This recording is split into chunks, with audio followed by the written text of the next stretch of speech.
He turned 40 in a house made of silence. Arthur was a man carved from the unforgiving prairie itself, his heart a locked chest buried deep beneath the dust of memory.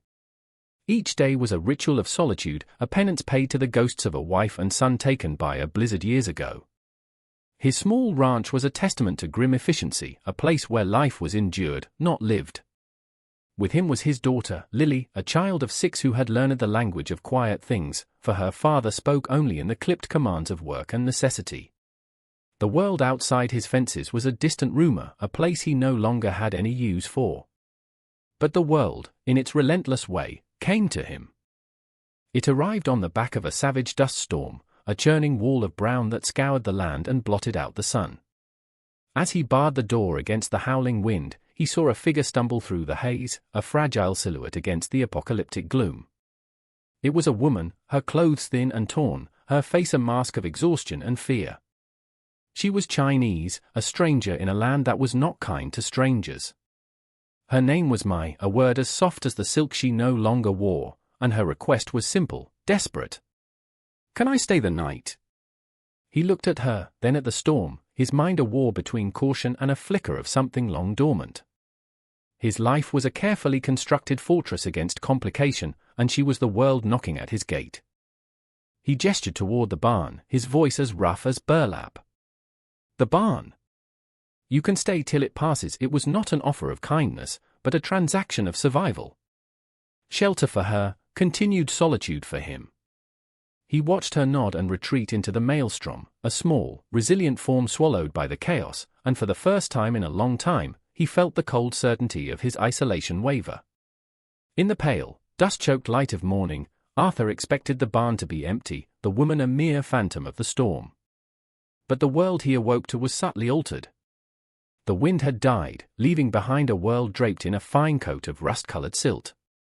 Inside the barn, a space he had only ever seen as functional, a quiet order had been imposed. The hay was neatly stacked, a torn horse blanket was mended with a series of tiny, perfect stitches, and the air was still. He entered his own home and the change was more profound. A scent, unfamiliar and warm, met him at the door. It was the smell of wild herbs and simmering broth. In his kitchen, standing over his cast-iron stove, was Mai. She had found the last withered vegetables in his root cellar and the forgotten herbs growing by the fence line, and from them, she had created sustenance. She did not offer apologies or explanations for her intrusion. She simply turned, her movements economical and graceful, and ladled a steaming bowl of soup for him, and another, smaller one for Lily. Arthur stood frozen for a moment, the warm bowl in his hands a foreign object. He ate in his customary silence, but the silence felt different.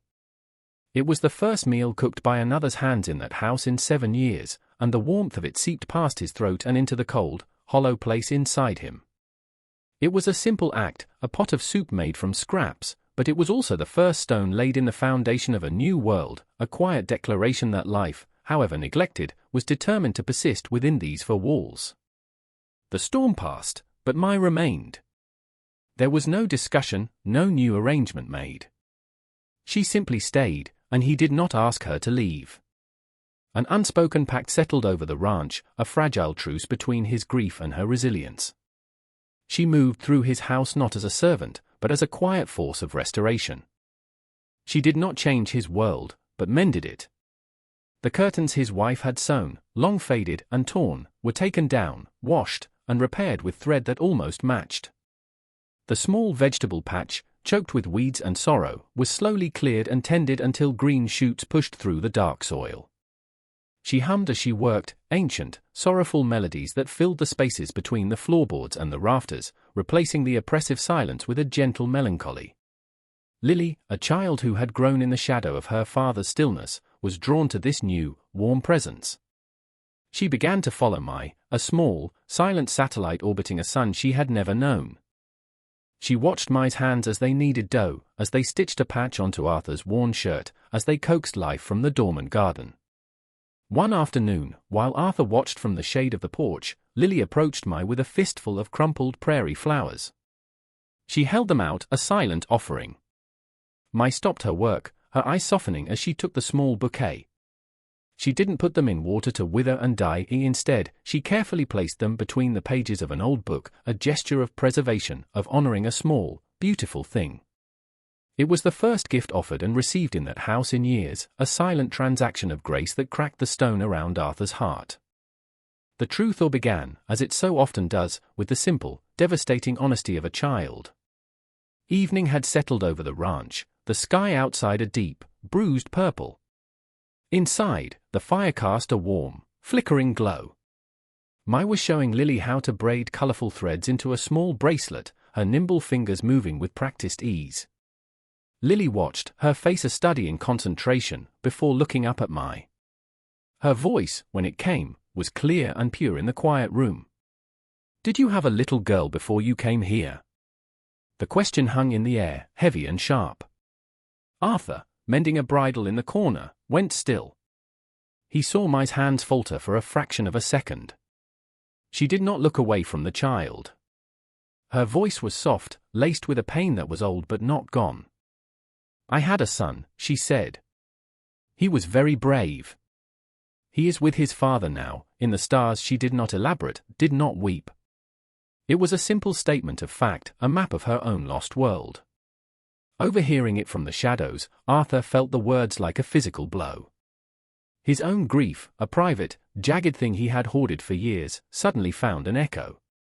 He looked at this foreign woman, this stranger who had drifted into his life, and saw not an outsider, but a fellow survivor. He had seen her as a woman fleeing hardship, now he saw her as a soul who understood his own language of loss.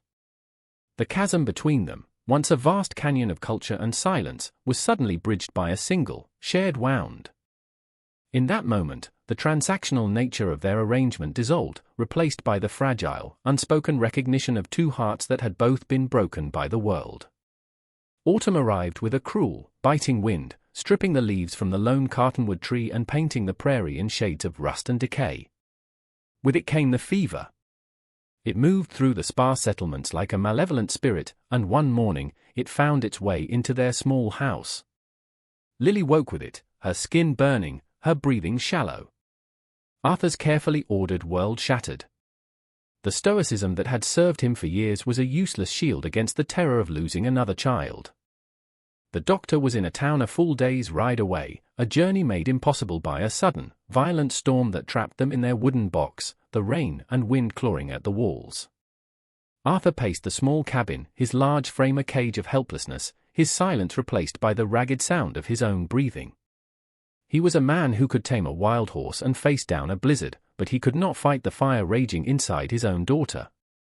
It was Mai who became the anchor in the storm. While Arthur was lost in his fear, she moved with a quiet, focused calm. She drew on a knowledge that felt ancient and profound, gathering herbs she had collected from the plains, brewing teas that filled the cabin with a pungent, earthy scent. She bathed Lily's forehead with cool water, her touch gentle but firm. For 2 days and 2 nights, she did not leave the child's side, her small frame a bastion of serene strength against the howling chaos both inside and outside the house. Arthur could only watch, a silent, broken witness, as this woman he barely knew fought for his daughter's life with a fierce and tender resolve he had thought had vanished from the earth. On the second night, the storm reached its zenith. The wind shrieked like a banshee, and the rain fell in solid, unforgiving sheets.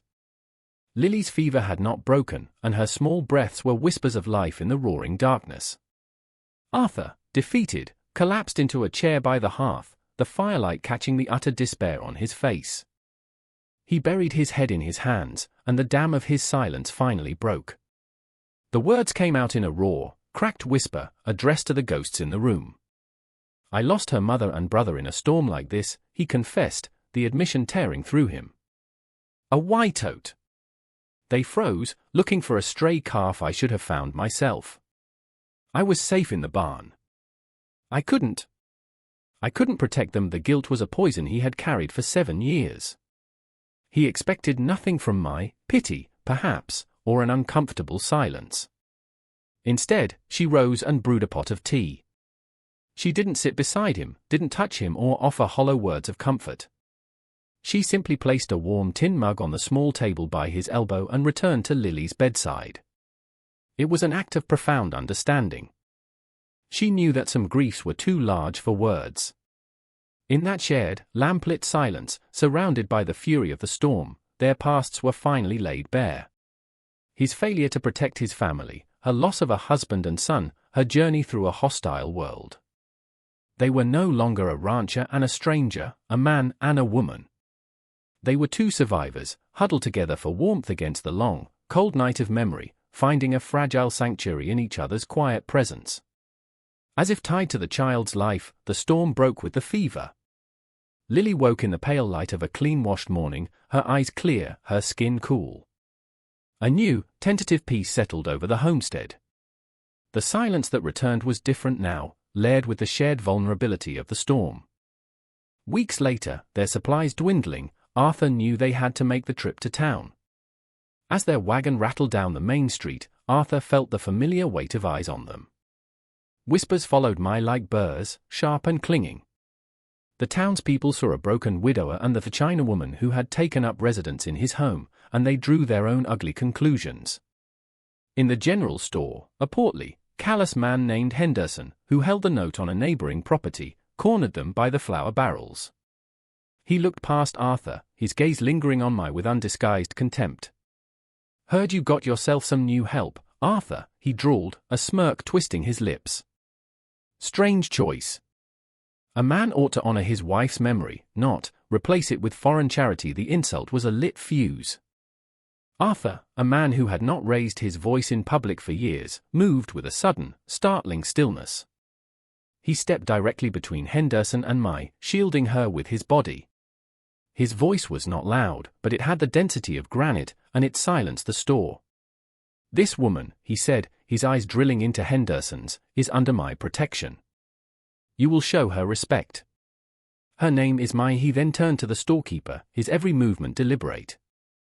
He requested a bolt of the finest blue cloth, an impossible luxury. When it was brought, he paid and, in front of the stunned onlookers, placed it gently into Mai's hands. The act was more than a purchase, it was a public declaration, a claiming. It was the sound of a silent man finally speaking, not for himself, but for her. The journey home was made in a silence that was thick with all that had been said and done. The bolt of blue cloth lay on the seat between them, a vibrant symbol of his public choice. The air was no longer charged with tension or uncertainty, but with a deep, resonant understanding. They worked together to unhitch the horses and put away the supplies, their movements falling into an easy, familiar rhythm. That evening, after Lily was asleep, Arthur found Mai standing by the open cabin door, looking out at the vast, star-dusted canvas of the prairie sky. The cool night air smelled of dust and distant rain. He came to stand beside her, not so close as to be imposing, but close enough to share the same patch of night. He was not a man of poetry or grand pronouncements.